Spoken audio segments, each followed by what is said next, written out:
Hi guys, so I have found out that one of the biggest issues or problems that most farmers ever face when it does come to raising chickens is poultry diseases, yeah? Deaths, literally, let's just call it deaths on the poultry farm, yeah? People consistently have chickens dying and just have no idea what is causing it, yeah? And because of that, I find a lot of questions in the comment section of my video or physically when I meet a lot of people when they're asking me that, hey doc, how do I treat diseases on the farm? How do I identify which kind of disease it is on the farm? How do I manage this kind of disease on the farm? You'll find a lot of such questions. And the one thing that I always or consistently keep telling them is that you're trying to solve the wrong problem, yeah?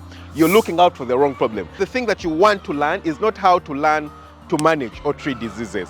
The thing that you want to learn is how to actually prevent diseases. I'll give you a quick and simple analogy, yeah? A lot of people actually do have families. You have children, you have kids at home, yeah? You have family members at home. None of us ever wakes up in the morning and plans and they're like, hey, you know, my family members get sick, my children get sick, so let me go to medical school and learn how to treat human beings. No, that's not what you do. You know what you do? You're like, how do I prevent people at my home from getting sick? So you get mosquito nets, you know, you feed them healthily. You do all these things, you know, even you yourself, you do a proper lifestyle and all that kind of stuff, yeah? Start exercising, you start doing all those things. You don't just wake up in the morning and you're like, hey, you know, starting today, I'm going to go to medical school so that I train myself, so that when I get a disease, I can identify what disease it is and I can manage myself, yeah? That's not how they do it, yeah? For veterinarians, I mean, people who treat chickens or treat animals, they spend at least 4 years in school learning how to, you know, deal with these diseases, how to deal with these animals and all this kind of stuff. And even after that, a lot of them are still not perfect. They have to go through multiple phases of experience for them to be able to pick out particular diseases. And even after that, I mean, a lot of times, even for us doctors, someone will come to you with an illness and there's something we call flu-like symptoms. Someone will come to you with something and they'll come to you with like maybe body pain, with a fever, with a headache, you know, simple signs and symptoms, and you really can't identify what the problem is because just these few symptoms of, you know, fever, body pain, maybe chills can signify like so many diseases, yeah? So sometimes you might even not be able to diagnose it simply using, you know, words or things like that. You might have to go back and do tests. Now, are you going to do tests from your home? You might have to do postmortems. Do you have the ability to do postmortems at your home? So in today's video, I want to help you guys understand why you actually might have chickens dying on your farm and how to prevent deaths on your farm. Now, for me to do that effectively well, we'll first take a look in our flock over here. We have a chicken house right here. Now, before that, you can see that on the side there, we have a small addition of a room. That's a sick bay. Yeah, it's like an isolation area. For us here, we call it a sick bay, but it's really an isolation area for isolating the birds, yeah? But this flock over here is just over 13 weeks old. Just over 13 weeks old. So guys, let's get in. And this is the first barrier against diseases. You can see it right here, yeah?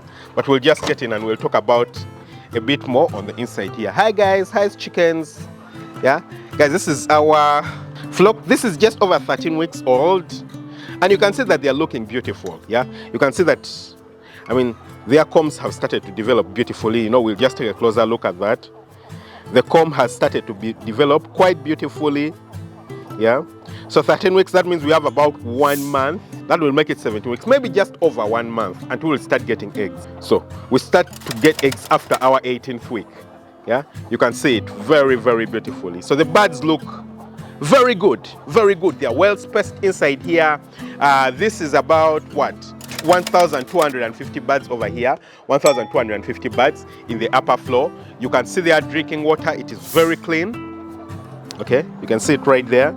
It is very clean. You can see their food, very beautiful. You can look at the litter. Okay, can you see the litter?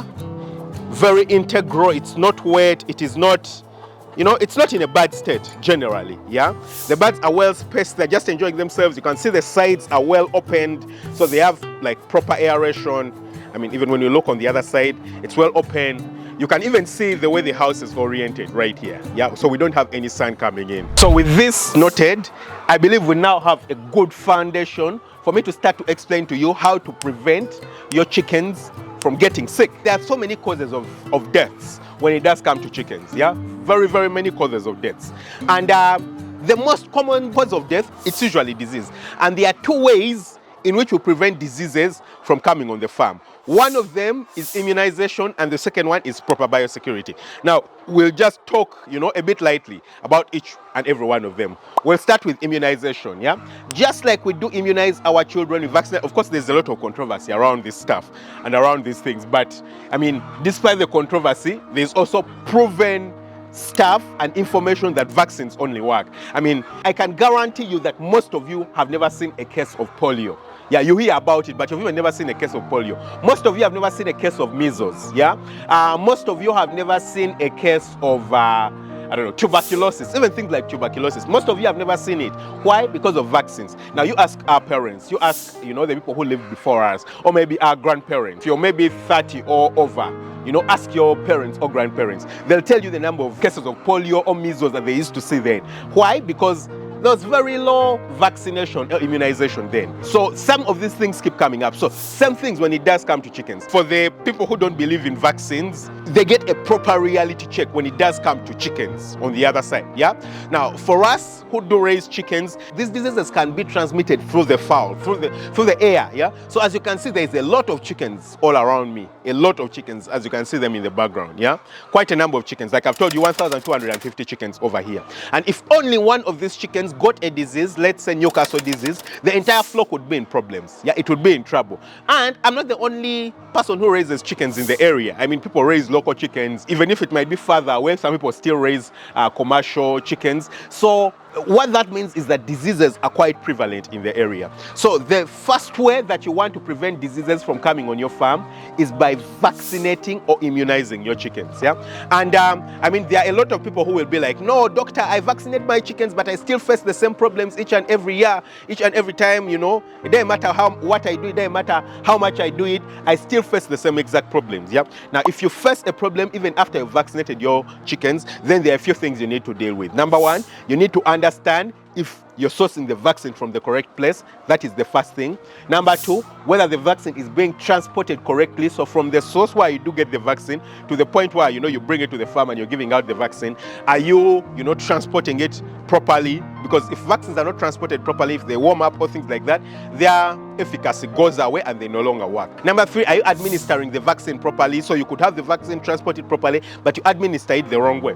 Then it's not going to work. And also, is the vaccine not expired? Is it valid? Is it working? Is it okay? Yeah, those are the things you need to look out for. So if you're consistently vaccinating your chickens against a vaccinatable disease, for example, Newcastle disease, and your birds are still getting sick, then you need to pay keen attention to that. Yeah, you need to make sure that the vaccine itself is not the problem, or the entire vaccination schedule and the system and everything like that is not a problem. Of course, the other thing I didn't talk about is the schedule itself. Yeah, you need to make sure that you follow the correct vaccination schedule for the place that you're in. Yeah, sometimes in some places some vaccines are not useful. In some places some vaccines are 100% useful. So you need to pay keen attention to ensure that you're giving a vaccine that's relevant for your area and you're following a proper vaccination schedule for your area. Now, when we move away from that, the next thing is going to be about, biosecurity. Biosecurity is, the things that we do and we don't do to prevent introduction of diseases on your farm. So things like allowing visitors on the farm. Do you allow visitors to come on your farm? You should by no means allow visitors on your farm. Yeah, I personally don't allow visitors on my farm. You guys keep asking me in the comment section, in emails and all this kind of stuff. Hey, Doc, can I come and visit your farm? I would love to come and visit your farm and all that kind of stuff. The simple answer that you consistently get is no. And I understand that some of you might take it personal. You might have your reasons as to why you might not want it to happen, but personally, from experience, I've had really terrible experiences about it, and I'm not willing to let it go. And then besides that, another thing is like hygiene, proper hygiene. You guys saw my drinkers, that's a drinker over there, and the feeders. Yeah, my drinkers are very clean, properly clean. Every day the guys come and clean the drinkers using water. The feeders are clean. We don't have any water going inside the feeders, so those don't need to be clean since we serve the chickens dry food. Everything inside here is clean. The guys will get the pumps and disinfect all around the house. You saw the litter, that the litter is not caked. Yeah, it's like proper, in a good state. You can easily carry it, put it out and things like that. I'll just show you. Yeah, you can see the litter. Very, very beautiful, very, very beautiful. It's in a dry, nice state, and all that is part of introducing proper hygiene on the farm. Yeah, if the farm is in a good hygienic state, then why are you going to get diseases? A lot of times I go and visit farmers and the farm is terrible, like really, really terrible. Guys, I can tell you that I'm standing inside this chicken house and I can't smell anything. I could easily sit inside here and eat food very, very easily and very comfortably, because the chicken house is comfortable, the chickens are comfortable, you know, there is nice air inside here, the birds are generally comfortable, yeah. But if your place is unhygienic, you have mud all over the place, I mean, the place is very dirty and all that kind of stuff, what do you expect? Yeah, you're going to be getting diseases on your farm. So you need to make sure that you maintain proper hygiene inside the house. And also aeration. You can see our chicken house, it's well aerated. Well aerated on the side simply means that, you know, all the toxic gases, of course chickens, they produce their poop and their poop remains inside the same house. I mean, they live where they poop, yeah. So then we need to make sure that the toxic gases get out, yeah, all these toxic gases, the ammonia, the sulfur, all these things that are released when they do poop. So that's why you need to make sure that you have, you know, proper open sides for aeration, so that all these toxic gases can get out, you know, escape to the atmosphere, so that they have enough oxygen to come inside, so that the carbon dioxide gets out, so that they are comfortable, they have enough air, yeah. But if the place is closed off, you're going to have all these gases remaining inside, they're going to develop diseases and the chickens are going to get sick, yeah. Now, another good aspect when it does come to management and prevention of diseases on the farm is actually creating an isolation unit, like I've already shared with you guys. We do have an isolation unit outside of the chicken house, and the purpose of this isolation unit is, you know, to ensure that when we do get any form of illness, when we do get, you know, a bird that, you know, is not in a good state, it's showing any sign or symptom of something, we'll get it isolated, place it inside the sick bay, and, you know, feed it from inside there until it becomes better, yeah, treat it and all those kinds of things, and it minimizes the risk of spread of diseases to the rest of the birds. So I mean, there's a lot of things that cause death in chickens, yeah, but like I always tell you guys, you can never understand these things fully simply from understanding how to treat diseases, yeah. Treating diseases is very complicated. Even I still get issues sometimes. Sometimes I have to call, you know, someone to come over to the farm, get the bird, go and, you know, slaughter it, or, you know, go and do some lab tests, some form of pathology, yeah. Even I get issues, yeah. But that's not the biggest thing. The most important thing is that prevention is better than cure. And if you can manage to prevent it through some of these steps that I've shared with you guys, you'll find very, very great results. Now, if you're the kind of person who would want even more information when it does come to chickens, you know, understanding how to start, raise your chickens, you know, grow a proper farm, just like I do here, understand all the principles of raising and managing chickens, then you're the kind of person who is fit for the Farm Up Academy, yeah? So if you want to start and grow a farm that's going to make you wealthy, the Farm Up Academy is perfect for you. I'm going to leave a link for you for how to join the Farm Up Academy in the description. Go and check it out there, and see you very soon with another video. Lots of love. Bye-bye.